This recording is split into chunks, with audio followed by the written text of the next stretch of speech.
The name Shinar is something you should be familiar with. It's a biblical name, and we have an expert here to talk about it today.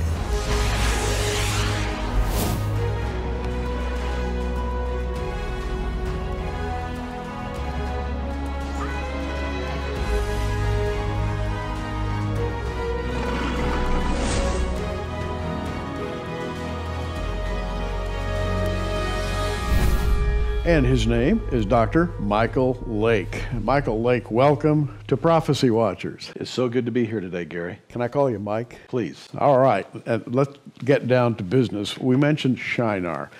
It's a word that probably most Christians have heard. They know it's a biblical word, but that's about it. But you've written a book, and I'm going to hold it up here. It's called the Shinar Directive. It uses that word prominently. And Shinar is more than just a little minor word in the Bible. It's really a concept, right? Shinar is basically the seed that was planted, I believe, by the kingdom of darkness for everything that we're seeing today. It is ground zero for Babylon.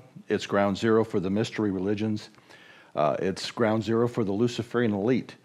And we find its genesis. It's interesting. It's in the book of Genesis because it's the genesis of the end-time one-world government that's going to be established that we're quickly racing toward. And to understand where we're heading, we've got to understand what happened in Shinar. Let me read from Genesis chapter 11. And it begins in verse 1, and the whole earth was of one language and one speech. Now this is after the flood. And it came to pass as they journeyed from the east, they found a plain in the land of Shinar, and they dwelt there. So there it is, the startup after the flood. Everything, the water had receded. People are trying to get some kind of lifestyle back again and regroup. And they come to this place called Shinar. That probably wasn't an accident. No, it wasn't. And really, even to understand chapter 11, you have to understand what happened in chapter 10 with Nimrod, because everyone was attracted there because Nimrod was there. He became an occult magnet for the populace that were already beginning to reject the God of Noah, the God that had done the judgment. They already began rejecting that, and so he began to facilitate the building of something that was going to oppose the God that had judged the earth. Now, in today's parlance, Shinar would be a place name, and Nimrod would be the name of a little-known character. He's called a hunter in the Bible, and today when somebody goes out and hunts and fishes, he's commonly referred to as a Nimrod. Maybe a Nimrod is someone with less than the normal amount of common sense, but it's a word that has been diminished in our era. That is to say, it's not a power word at all. And to be truthful, I think part of that is cultural veiling of his significance. Within the Luciferian elite, whether it's Freemasonry or the many different branches, he is esteemed. He is the philosopher's dream. He is the alchemist's hope for transmutation. That he was able to achieve something that I believe that even the watchers of Genesis 6 were not able to achieve. In that he was a full-grown male that was able to become a Gibborim or a giant after his birth. He wasn't born that way. Like when you see in Genesis 6, they either did it in vitro or whatever. And once the individual maturated, they became giants. They just kept on growing. He was able to, he discovered something that they're hunting for today. He is what the transhumanists would call their absolute prototype of what they'd like to achieve. Well, let me just read Genesis 10, 8 and 9. Cush begat Nimrod, and he began to be a mighty one in the earth. He was a mighty hunter, it says in the King James, before the Lord. Wherefore it is said, even as Nimrod, the mighty hunter before the Lord. So he's got this title. He's a mighty hunter. What does that mean when you bring it into our language? And if you're reading it in Hebrew, literally it meant that he got in the face of God and began hunting and drawing men unto himself and away from God. So everything that he was establishing was a system that would basically capture the hearts of men, that they would no longer follow the Creator himself. In fact, where we see here that he became a mighty one, that word in the Hebrew is Gibberim, and it's the second time it's used in the Word of God. The first time is in Genesis 6, where the Nephilim, when the B'nai Elohim, the watchers came down and cohabitated with women, and the Nephilim became Gibberim. Whenever you use the principle of first mention in the Word of God, this is God giving us the basic definition, that the definition to become a mighty man was a Nephilim. Now, after the flood, we see it again that Nimrod was able to replicate something in his life. That to be a mighty man, now when you follow the etymology, David is referred to as a mighty man because of his exploits. It didn't mean that he became a giant, but it kind of fades over time. But this concept of becoming a Gibberim is the reason that Nebuchadnezzar thought he had to become a god, and God had to judge him, or Caesar believed that he had become a god, and they had the worship of the emperor. That all goes back to Nimrod and what he became at the Valley of Shinar. Now, you really need to pick up on this idea because it goes all the way through the Bible. And as I was talking to Mike before the program today, goes all the way to the Antichrist, still future to us. And so we have here in Genesis 10 the origins of Nimrod and his occultic, if you will, supernatural method of trying to pump himself up, making himself some kind of a demigod, perhaps. And then that's followed by chapter 11 of Genesis, where men got together in the land of Shinar and began to build a tower. So Nimrod and the tower are connected. Absolutely. And go into that for us. You know, when I before I really got deep into the study, I used to imagine that there were a few primitive people out there throwing some rocks together and got 10 feet high, and God got mad and did his thing. But when I began to follow the research of Edersheim and many others, I was shocked to find that where they were building around the Tower of Babel was bigger than the size of London. That it had a wall around it that was this shy of as high as the Great Pyramid of Giza, which was one of the few edifices that was able to withstand the flood. That it was so vast, this one city was so vast, that he had 12 palaces, so that no matter where he was conducting business within that city, he had his own palace. And in the middle of that was the Tower of Babel. That was his crown jewel, that they were attempting to do something. And I believe one of the reasons that the wall was as high as it was because if God, the only way that they understood judgment from God was a flood. And so if it began to flood again, those walls would give them limited protection until they could finish the work that they had started. Now, there's a statement here in chapter 11, verse 4 of Genesis, and they said, "Go to, let us build a city and a tower whose top may reach unto heaven, and let us make us a name, lest we be scattered abroad upon the face of the whole earth." In other words, the whole purpose of this tower was to reach to heaven. Now, I've seen, the Empire State Building and some of the places in Dubai, that run 1,000 feet high. That's a tall tower, but it doesn't reach to heaven. These men wanted to build a tower to reach to heaven. What does that mean? I think it's not what we would normally consider. They weren't trying to build a skyscraper. I mean, you can go to Dubai and you can get so high up you can see the curvature of the earth. So. Yeah. But as well as if you're going to try to reach heaven, wouldn't you start on a mountaintop? You don't do it in a plane. Right. I believe that when Nimrod became a Gibberim, that it enhanced his perception. That very possibly there was a thinning of the veil between the first heaven, second heaven, third heaven, or dimensional. That there was a possibility of opening up a dimensional portal there. And so that's the reason that he built. I believe that there was probably leftover watcher technology that he was trying to implement even in the building of the Tower of Babel. Perhaps it wasn't the height of the tower that's being talked about so much as the structural type. Structural type and position, probably. And the position on Earth, perhaps the proper latitude, longitude, a number of different factors that those ancients knew about that would enable them to open a portal. That's what Mike is suggesting. Yes. The Lord's reaction, and I'm going to read a couple of verses here because I want you to comment on this. The Lord came down to see the city and the tower which the children of men built, and the Lord said, behold, the people is one. They have all one language. And this they begin to do, and now nothing will be restrained from them which they have imagined to do. So this is God's opinion of this project. He took it seriously. We're not talking about some fantasy here. We're talking about something that God reacted to. And that's amazing to me.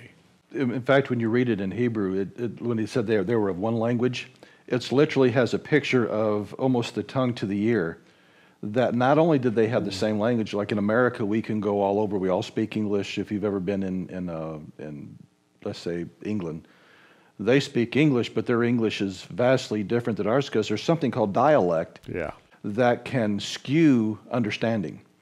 What this is saying in the Hebrew is they had not only the same language, but the same dialect, so there was never any misinterpretation of anything spoken. In other words, they have one mind. One mind, a hive mind. Wow. And so what happens? Verse 7 says, let us go down and there confound their language, that they may not understand one another's speech. And out of that came Babel, the idea of the confusion of tongues and so forth and so on. But the original idea of Babel was the unification of man into one spiritual thrust, if you will. And Babylon itself literally means the gateway to God. And so they had their original intent of what they wanted to do. And because of God's judgment, we have kind of turned Babel into incoherent language or something of that nature. But what they were building, they had something completely different in mind. And I believe that when God confused the languages, he did not destroy the plan.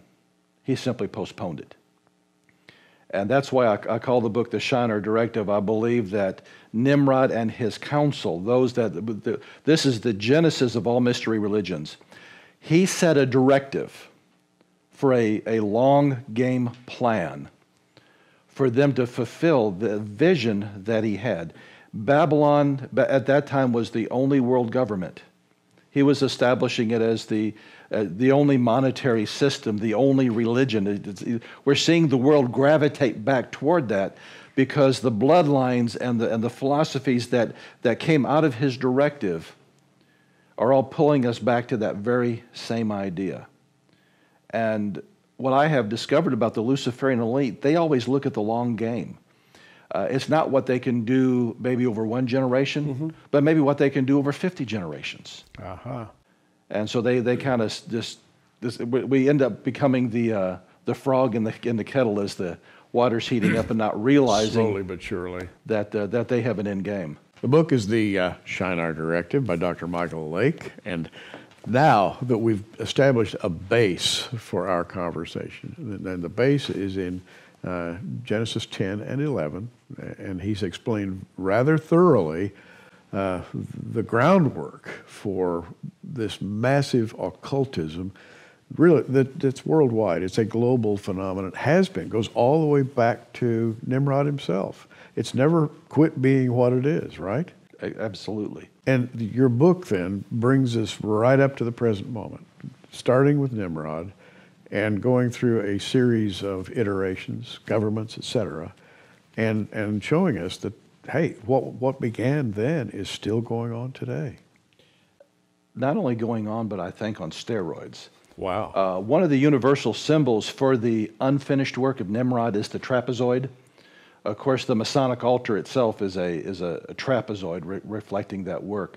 The unfinished pyramid on the back of the $1 bill is a trapezoid, which what's interesting in the occult trapezoids also pull and get the attention of demons and pull demonic power. I think because it lines up with what Nimrod wanted to do and begins pulling in power for that. Even the meditation room, I document this in this book, the meditation room at the UN, in which they have this steel altar. They actually quote the Bible that they turn their swords into plowshares and stuff. Yeah. The room is shaped as a trapezoid, so here you have all the world leaders going in that room to meditate under an occultic symbol or shape that attracts demonic power to inspire them to complete that directive. So you're saying that the shape of an enclosure has an effect? Absolutely. Well, I've noticed pictures of that meditation room at the UN. It's a very odd-looking room. And I've thought, well, maybe it's just an artsy thing, somebody thought it would look good. But you're saying it's really more than that. Nothing is by accident. That room is shaped that way because that is a place where they're to go basically to be inspired, to meditate, to be inspired by denizens of hyperspace or the second heaven on how to complete Nimrod's work in the earth. And I think one of the major proponents of completing it is the UN, Freemasonry, the Luciferian elite.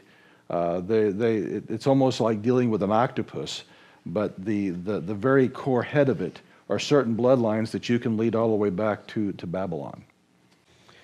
Your introduction, I'm looking at here on page 1 of your book, it has an interesting title, A Journey Down the Rabbit Hole. Alice in Wonderland. Everybody knows about Alice in Wonderland.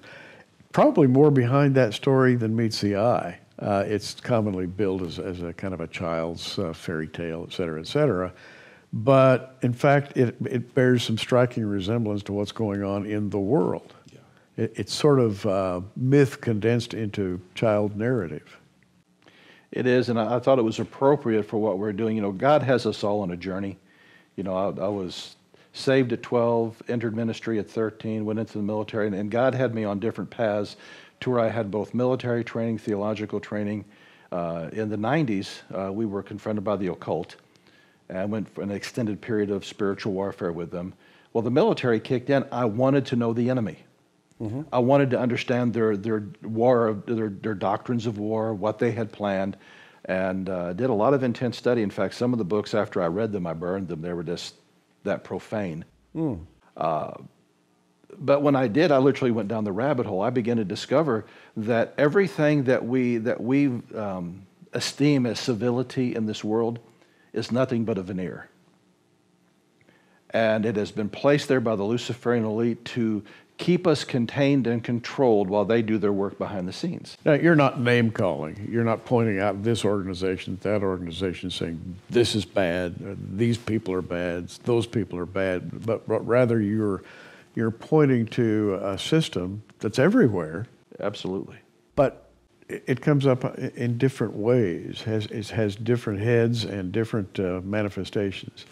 And again, even as I'm saying this, I wonder if I'm making myself perfectly clear, because this is a very complicated issue. Absolutely. Let's take Freemasonry, for example. A lot of the men that are in it never go beyond the Blue Lodge.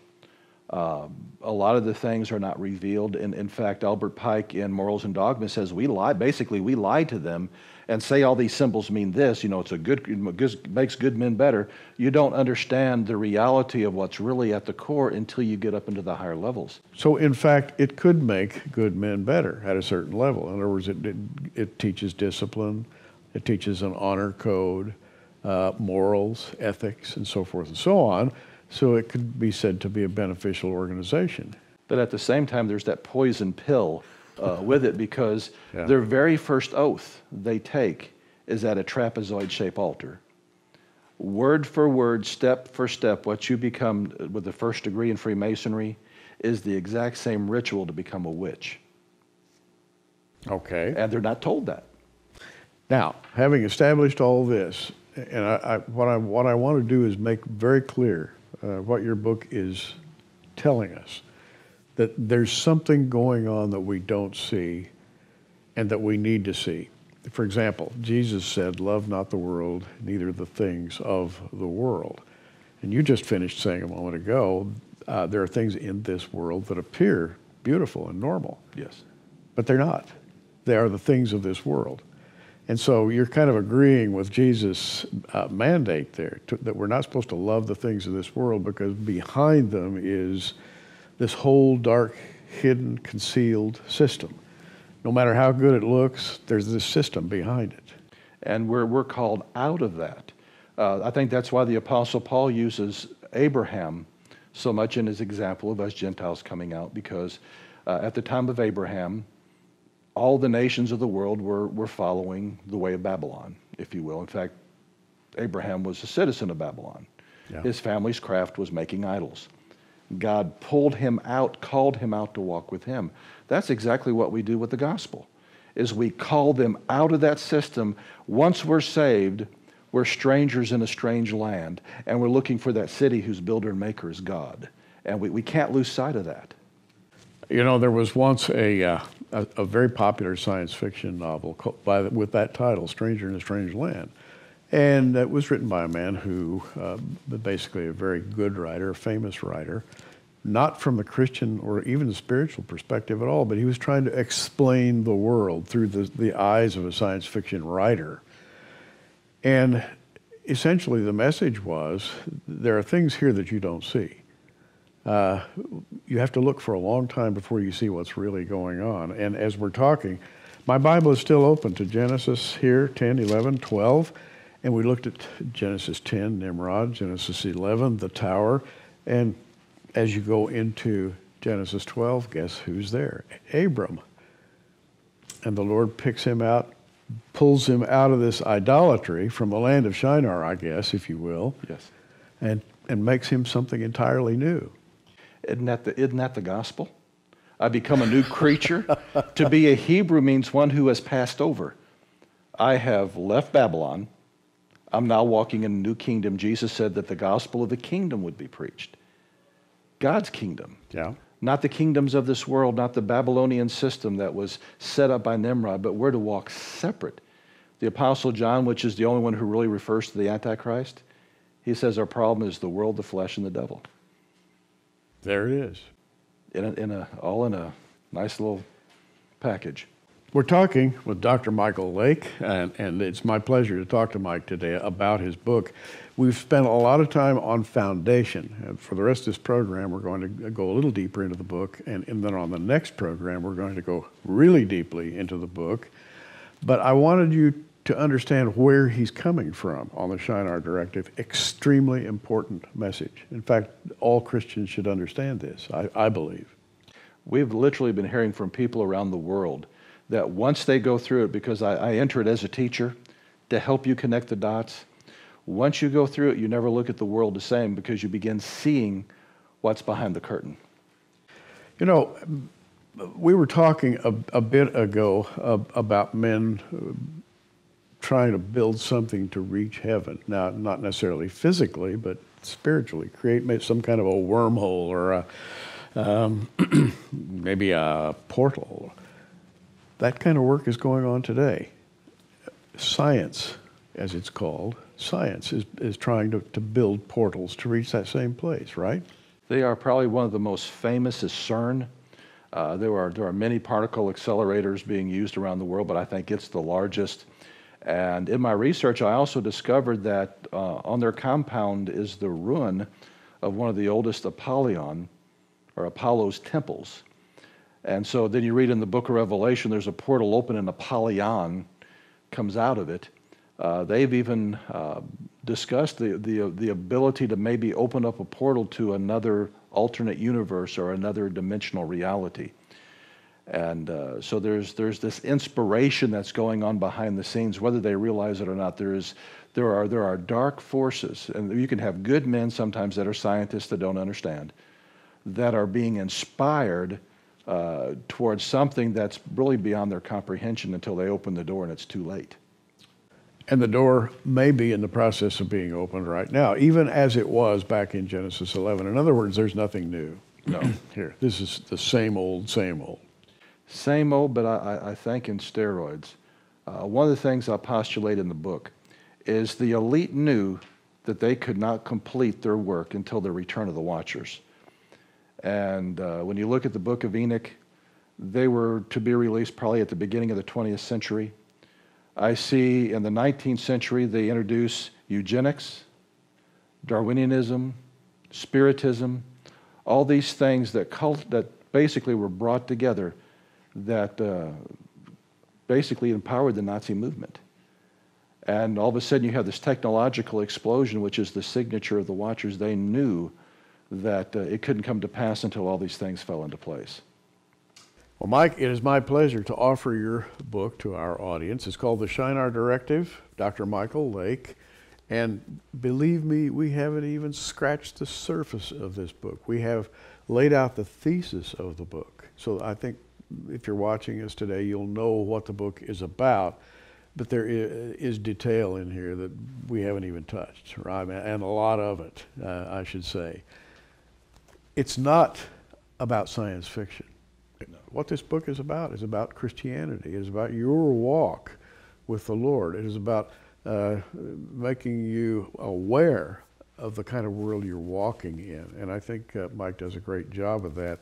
We're offering the Shinar Directive for $19.95, but it's also going to come with a free, that's F-R-E-E, bonus DVD. Is this a DVD? It's a data DVD. CD, all right, which means that it's got a lot of material on it. Tell us about the material that's on this DVD. I wanted to provide the family with a basic library. I have over 100 different books. Some of them are Christian classics. Some of them are books on Freemasonry and stuff where they can begin building their library, doing their own research. Mm-hmm. Also, since I had almost 5 gigabytes to work with it being a data DVD, I included over 80 one-hour sessions that I've done at MP3. Many of them are seminars, so they have PDF study guides that'll take them right through the lectures. And we've got as many great responses off of that as we have the book. Wow. How about that? Shinar Directive 1995 with this free bonus disc, hours of material, a lot of research material on it.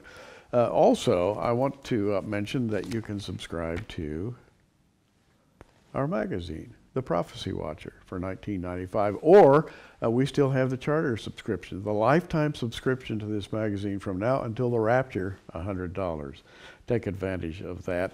By the way, I want to mention on page 23 of this magazine, there's a full page about our upcoming prophecy conference in July, featuring live streaming video. The conference itself is sold out, but you can still subscribe to live streaming video, state-of-the-art, HD. You'll see all the speakers, and it's going to be a wonderful experience. Again, avail yourself of the Shinar Directive, Dr. Michael Lake. And Mike, I feel like we just need to talk another hour or two, but we're going to come back and do another program with you because I want to get into the nuts and bolts of the Shinar Directive. That would be wonderful. And it's been a pleasure today and edifying for me. Thanks for being here. It's been a blessing. I'm Gary Stearman. You know, we're watching. You keep watching too. We'll see you soon. Thanks for joining us on Prophecy Watchers. You can find us on the web at prophecywatchers.com, where you can sign up for our free email newsletter. In the meantime, keep watching, everybody, and we'll see you soon.